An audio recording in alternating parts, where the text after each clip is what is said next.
గెలిచిన తర్వాత ఏడికి పోయిండు? ఢిల్లీకి పోయినా పోలేదన్న.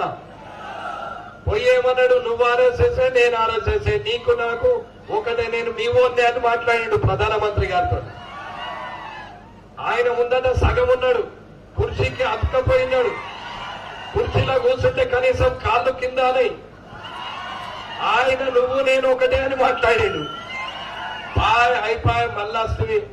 పోయి జాతీయ రహదారులు ఇవ్వాలా, మా రాష్ట్ర రహదారులను జాతీయ రహదారులు ఇయ్యు, కనీసం ఉద్యోగస్తులకు జీతాలు ఇయ్యలేని పరిస్థితి ఉన్నది.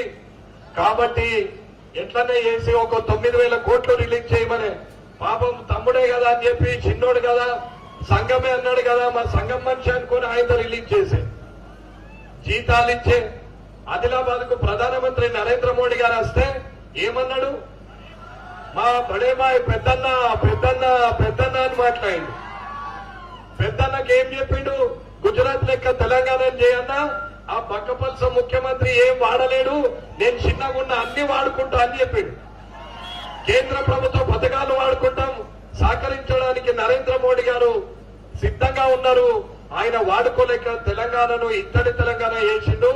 కాబట్టి నేను బంగారు పల్లెంలో పెట్టిన తెలంగాణను చేస్తా అని చెప్పిండు.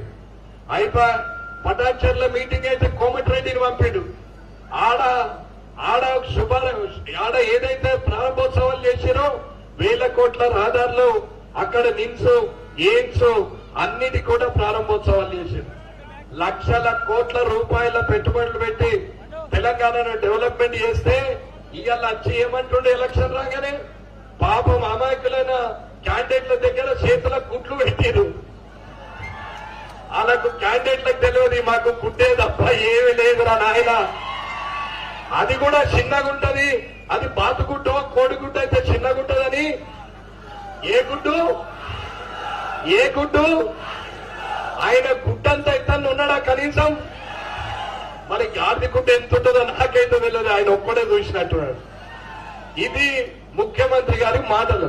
తెలంగాణ ముఖ్యమంత్రిగా ఇవాళ మీరు మాట్లాడుతున్న మాటలకు తెలంగాణ రాష్ట్ర ప్రజలు దేశంలోనే తల వంచుకునే పరిస్థితికి తీసుకొస్తున్నాడు.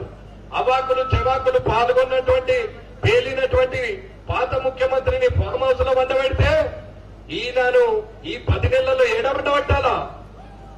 ఏం చేయాలా? ఈయనను ఏం మాట్లాడాలో, ఎలా మాట్లాడాలో, భవిష్యత్ తరాలకు మార్గదర్శకంగా ఉండాలా, ఆదర్శంగా ఉండాలా, మాట్లాడుతుంటే రాజకీయాల్లో మార్పులు రావాలా, నీతి నిజాయితీతోని నియమ నిబద్ధతతోని ఇవాళ ఉండాల్సినటువంటి రాజకీయాలను దిగజారుస్తూ అసభ్య పదజాలంతో పెద్దంతరం చిన్నంతరం లేకుండా, వయసు తేడా లేకుండా నోటికొచ్చిన మాటలు మాట్లాడుతాడు.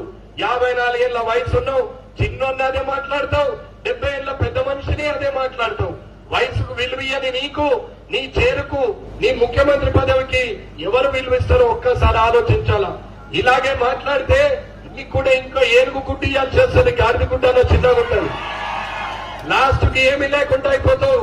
రేవంత్ రెడ్డి గారు ఇప్పుడు కామారెడ్డిలోనే కన్ను చుట్టుపోయి కొడంగల్లో గెలిచినావు, లేకపోతే ఈడ కూడా ఓడిపోతుంటే బతిలాడి గెలిచినావు గాని ఇష్టంతో గెలిచినోడు కాదు.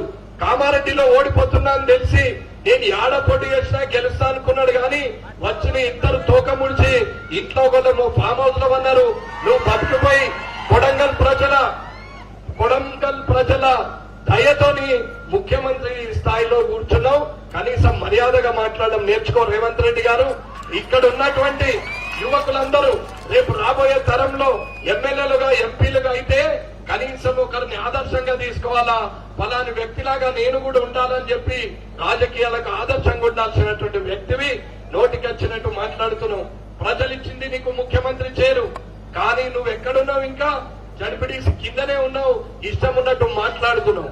కానీ నువ్వు మాట్లాడుతున్న మాటలకు సమాధానం చెప్పాల్సి వస్తుంది. అన్నా ఇదంతా గుర్తుంచుకొని నరేంద్ర మోడీ గారి సైన్యంలో సైనికురాలుగా, పార్లమెంటు మెంబర్ గా పంపించాల్సిన బాధ్యత మీ అందరికీ ఉన్నది. కమలం పువ్వు గుర్తు కోటేసి భారీ మెజార్టీతోని పెద్దక్క అరుణక్కను మీరు ఖచ్చితంగా పార్లమెంట్ కు పంపించే బాధ్యత మీ భుజస్కంధాల మీద వేసుకోవాలా. ఇవ్వాలటున్న ఈ ఉత్సాహం 11వ